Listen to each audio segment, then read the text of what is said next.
What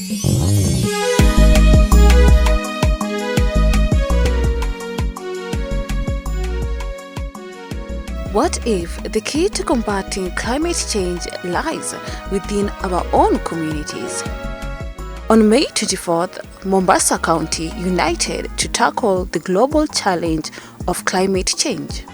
This event was dedicated to educating the community about the power of locally led climate financing for community-driven activities, focusing on both mitigation and adaptation. Yeah, my name is Suma Barua. I'm a freelance consultant doing issues around environment and also local fundraising and policy influencing. Climate finance, these are about resourcing for resources to support climate change action around the mitigation and adaptation. There's been a role where there's a relationship between the county government and national government in working around disaster management, and this is based on the national action plan, on climate change.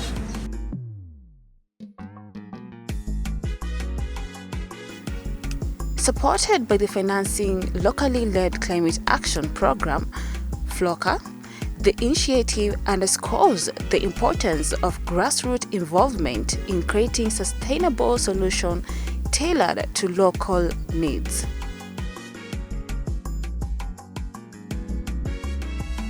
So Trevor, if I may ask you, what kind of climatic change mitigation and adaptation interventions are targeted by such funds?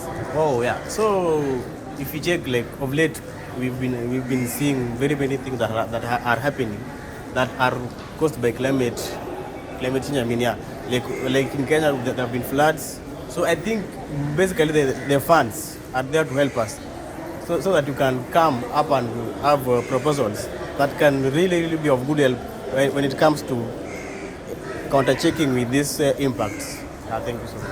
And so about the funds, how do you access the funds? Yeah, basically the funds are there, and we have two people here that can really get us the funds. At first, you have the national level and at county level. So at county level, we do create the wards. Yeah. So from the wards, we have heads from different villages. I think in a country we have a county. From a county we have what it's called a constituency. In a constituency we have the wards. So in a ward we have the villages. So from each and every village there will be one person that represents that village. So these people, all of them will now come up with an idea or a proposal which is following the legal framework of the climate change action. That is, I think, the Act 2022. So from there, they can now have a binding legal framework that can help them access the funds so that they can help them mitigate the climate change impacts. And the county government needs to draw elements from the national action plan that can be implemented in a particular county, depending with the context of that particular county. And this is based from a participatory climate and disaster risk assessment that is normally done at the ward level with the participation of the people who are closer to the problem or affected. And that is where there's the relationship. And then there's this understanding of locally led climate action, where the people at the grassroots, they need to be involved in terms of making decisions, and also the management, and they also decide what to be implemented, who to do it, and how to do it. And to find the role of national government to support the county government to ensure they build the capacity of the county government so that they fulfill the mandate of the nation by addressing the issues that are being brought by the local people at the grassroots. Thank you. So if I may ask, what are some of the challenges you are facing here, climatic challenges? Mombasa, I tend to feel like Mombasa has been affected largely by climate change. One that is most evident is all the tropical storms that have been attacking us in a span of only 1 month. So you have had very many challenges and all that. But something that has really been not been talked about largely in Mombasa is all the tropical diseases. Mombasa is a tropical, is in the tropics basically, and that means that we tend to get very many viruses and very many bacteria that survive in the tropics. And that brings about very many tropical diseases, including dengue fever, the red eye. All these are tropical diseases that have not been talked about. So basically what I've urged the government and other CSOs is to talk about these climate-inflicted tropical diseases more, especially to the community, because they do not know how to tackle these tropical diseases. Many people are not affected by elephantiasis, for instance, which is only brought about by mosquitoes, only found in the tropics. So how can we talk and mobilize and sensitize more about these diseases? Participants showcased a range of impactful projects, from reforestation efforts to renewable energy installations and sustainable agriculture practices.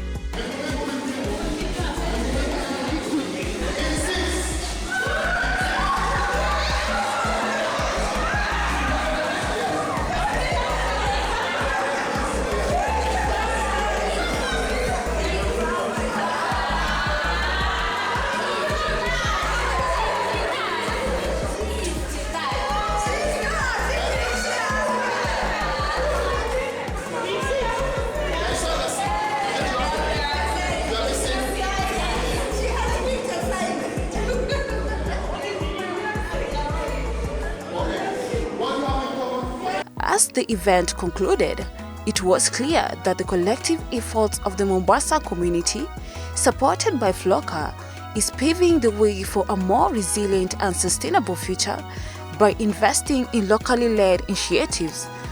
Voices of Just Climate Action. My name's Immaculate Adiambo Onyango. Today we came to learn on how we can control our climate change.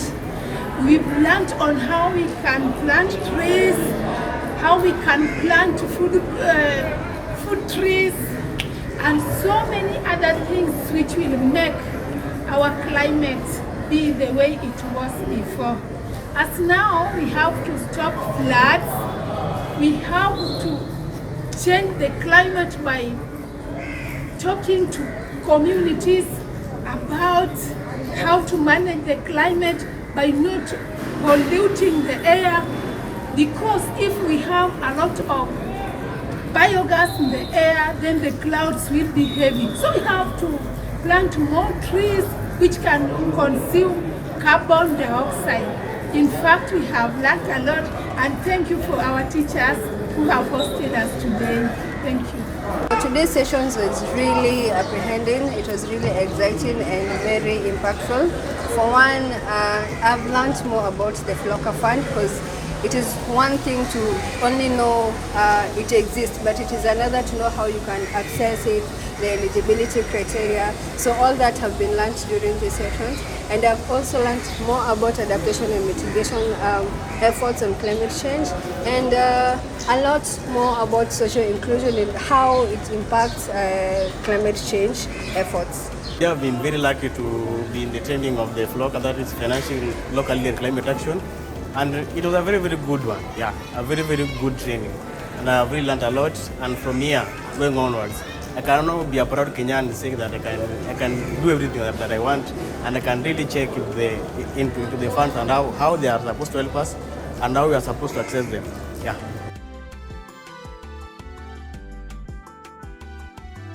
We are not only protecting our environment, but also empowering our communities to thrive. Together, we can make a difference. Let's continue to support and invest in local climate action for a healthier, more sustainable planet. For Haki FM, Nakazwe Diana.